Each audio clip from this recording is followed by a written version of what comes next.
Hello everyone. हम एक नया चैप्टर स्टार्ट कर रहे थे। लास्ट टर्न पे हमने ग्रोथ एंड डेवलपमेंट में बेसिक डिफरेंस पढ़ा था। आज हम पढ़ेंगे विकास के विभिन्न आयाम। ठीक है, जो डिफरेंट एस्पेक्ट्स हैं किसके डेवलपमेंट के, वो हमें यहाँ पर देखने हैं। तो देखिए किन किन क्षेत्रों में हम विकास जो है वो डेवलपमेंट को देखा जा सकता है, हम देख सकते हैं। उसमें सबसे पहले क्या है, शारीरिक विकास है। ठीक है, जो फिजिकल ग्रोथ होती है वहाँ पर हम डेवलपमेंट को देख सकते हैं। लंबाई का बढ़ना, ये सब चीज़ें जो बेसिक ग्रोथ होती है ना, उस श्रेणी में भी हम डेवलपमेंट को देख सकते हैं। उसके बाद सामाजिक विकास। ठीक है, कैसे कैसे हम पहले स्कूल में होते हैं, फिर कॉलेज में होते हैं, फिर हम जॉब प्रोफाइल जो होती है हमारी वहाँ पे होते हैं। तो हमारे पास क्या होता है कि धीरे धीरे हम समाज से जुड़ते जाते हैं और जिस समाज में रहते हैं वहाँ के चीज़ें जो होती हैं हम उसको बेसिकली सीखते हैं। ठीक है, तो फिर उसके बाद क्या है, संवेगात्मक। ठीक है, संवेगात्मक का मतलब क्या है कि जैसे आपके मन के भाव होते हैं, जो इमोशंस होते हैं, उसमें क्या डेवलपमेंट है।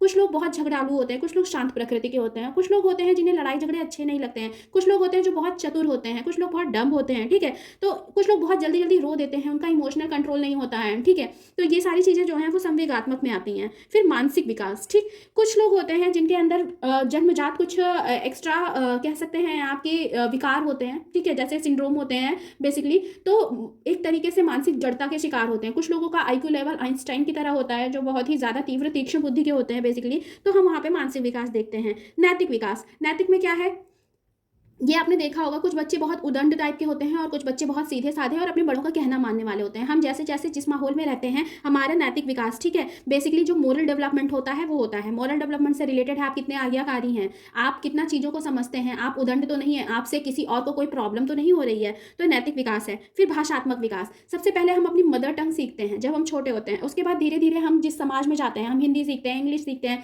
कन्नड़ा है तो कन्नड़ा सीखते हैं, तमिल सीखते हैं। ठीक है, तो बेसिकली हमारा क्या होता है, भाषात्मक विकास होता है। तो डेवलपमेंट के ये सारे एस्पेक्ट्स हैं जहां पर हमें डेवलपमेंट देखते हैं। ठीक है, फिर उसके बाद से एक बेसिकली इंपॉर्टेंट पॉइंट है कि शारीरिक मानसिक परिवर्तनों की सुव्यवस्थित एवं प्रगतिशील जो श्रृंखला होती है, ठीक है, उसी को हम क्या कहते हैं, विकास कहते हैं। और ये दिशा संबंधी होता है। विकास जो होता है वो क्या होता है, रेगुलर बढ़ता जाता है। ठीक है, डेवलपमेंट होता जाता है। तो बेसिकली क्या है कि शारीरिक मानसिक परिवर्तनों की सुव्यवस्थित एवं प्रगतिशील श्रृंखला, एक श्रृंखला में हमारा शारीरिक विकास हो रहा है, मानसिक विकास हो रहा है। ठीक है, तो सुव्यवस्थित ढंग से हो रहा है, जिसमें मतलब ये नहीं कि आज हम रात में सोए और उसके बाद से कल हमारी जो ग्रोथ है शारीरिक वो एकदम से हम बढ़ गए। ठीक है, ऐसा नहीं होता है। एक लिमिट में रोज रोज बच्चों की ग्रोथ होती है और ये मतलब एक सर्टेन टाइम तक चलती रहती है। तो एक सुव्यवस्थित ढंग से जो प्रगतिशील श्रृंखला होती है उसे ही हम विकास कहते हैं। ठीक है, अब देखिए बेसिकली विकास के कौन कौन से क्रम हैं, क्षेत्र हैं। तो सबसे पहले फिजिकल, ये आप ऐसे ही याद रखिएगा, ये पूछा जाता है, सीक्वेंस मैच करने को आता है कि विकास का क्रम कैसा है। आप इसे गड़बड़ मत करिएगा कि पहले कॉग्निटिव कह दिया फिर फिजिकल कह दिया, नहीं, आप इसको ऐसे ही लर्न करिए, पीसीएसई। ठीक है,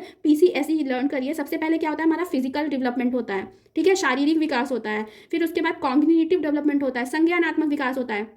देखिए बच्चे सबसे पहले जब बोलना शुरू करते हैं, बोलने लायक होंगे तब तो बोलना शुरू करेंगे। तो इसका मतलब है पहले उनकी जो टंग है, पहले उनका जो ग्रोथ है शारीरिक वो मजबूत होता है। उसके बाद उससे उनके अंदर संज्ञान आता है, अच्छा कि पानी को पानी कहा जाता है। जब तक नहीं पता होता है तब तक वो मम कहते हैं। ठीक है, जो भी आप उनको सिखाएंगे वो कहते हैं। तो कॉग्निटिव विकास होता है। उसके बाद क्या होता है, कॉग्निटिव, जब उन्हें संज्ञान मिल गया कि किस चीज़ को क्या कहते हैं, घर पर उन्होंने शिक्षा ली, ठीक है, उनके मम्मी पापा और जो भी पेरेंट्स होते हैं वो सिखाते हैं।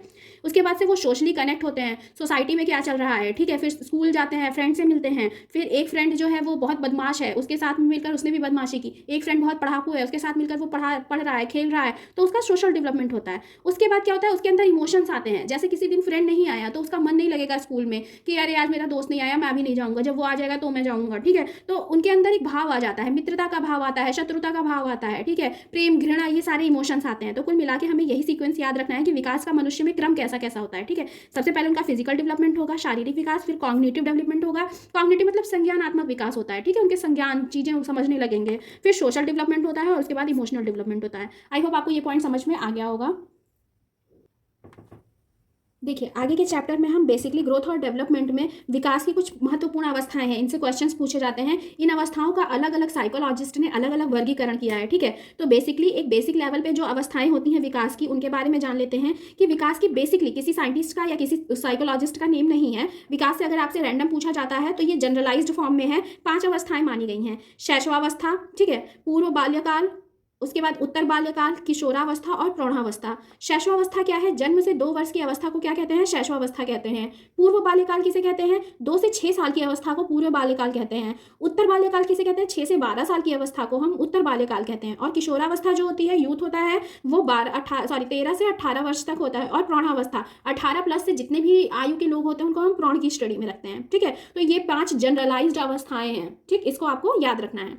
उसके बाद से एक साइकोलॉजिस्ट रॉस हैं, ये पूछा जाता है आपसे डायरेक्टली कि रॉस के अनुसार कितनी अवस्थाएं हैं डेवलपमेंट की, ठीक है। तो विकास की बेसिकली कितनी अवस्थाएं हैं, 4 अवस्थाएं हैं रॉस के अनुसार। ये रॉस नेम ही याद रखिएगा, इसलिए मैंने हाईलाइट कर दिया है, ठीक। अब कौन कौन सी हैं, शैशवाकाल है, शैशवाकाल 1 से 3 वर्ष तक होता है, प्रारंभिक बाल्यकाल 3 से 6 वर्ष तक होता है, उत्तर बाल्यकाल 6 से 12 वर्ष होता है, किशोरावस्था 13 से 18 वर्ष होता है, ठीक है। उसके बाद से क्या है कि शैशवावस्था जो है बेसिकली 0 से 5 वर्ष, ठीक। अगर आपसे पूछ लिया जाए कि किस अवस्था को समायोजन एडजस्टमेंट की अवस्था कहते हैं, तो उसको हम शैशवावस्था की अवस्था कहते हैं, जैसे 0 से 5 वर्ष। अब इसको थोड़ा सा आपको समझना होगा कि ऐसा क्यों कहते हैं। देखिए, जो शैशवावस्था है 0 से 5 वर्ष की, इसको समायोजन या एडजस्टमेंट इसलिए कहा गया है कि सबसे पहले जैसे मान लीजिए कि बच्चा जो है वो अपने माइंड में छवि बनाता रहता है। एक बार देखता है, जैसे उसने बिल्ली देखी, ठीक है, तो उसको किसी ने बता दिया कि देखो ये बिल्ली है, तो उसने समझ लिया कि अच्छा ये 4 पैर वाली और एक पूंछ वाली कोई भी ऐसी चीज दिखेगी तो हम उसको बिल्ली कह देंगे, ठीक है। उसके बाद उसे कुत्ता दिखा, फिर उसके 4 पैर और एक पूंछ हो गई, थोड़ा हाइट में बढ़ा है, अब उसका दिमाग जो है वो थोड़ा सा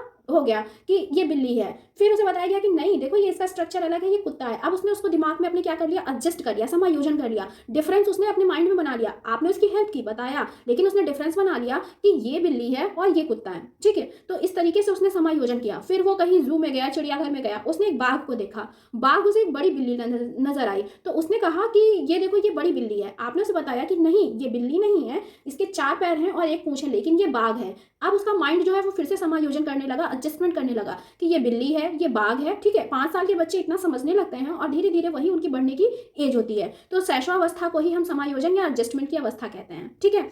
एक ये आपके लिए नहीं है, ये एग्जाम में ऐसे नहीं पूछा जाता। कोल ने इन सारी अवस्थाओं को ना बहुत 14-15 अवस्थाओं में वर्गीकृत कर दिया है, इसका कोई सेंस नहीं बनता है, ठीक है। बस ऐसे ही रैंडमली आपकी नॉलेज के लिए है कि कोल ने इसे बहुत विस्तृत किया है। बेसिकली आपको रॉस के अनुसार अवस्थाएं याद रखनी है, 4 अवस्थाएं हैं, और शैशवावस्था को समायोजन की अवस्था, एडजस्टमेंट की अवस्था कहते हैं। ये बहुत इंपॉर्टेंट पॉइंट है, इसको आप याद रखिएगा।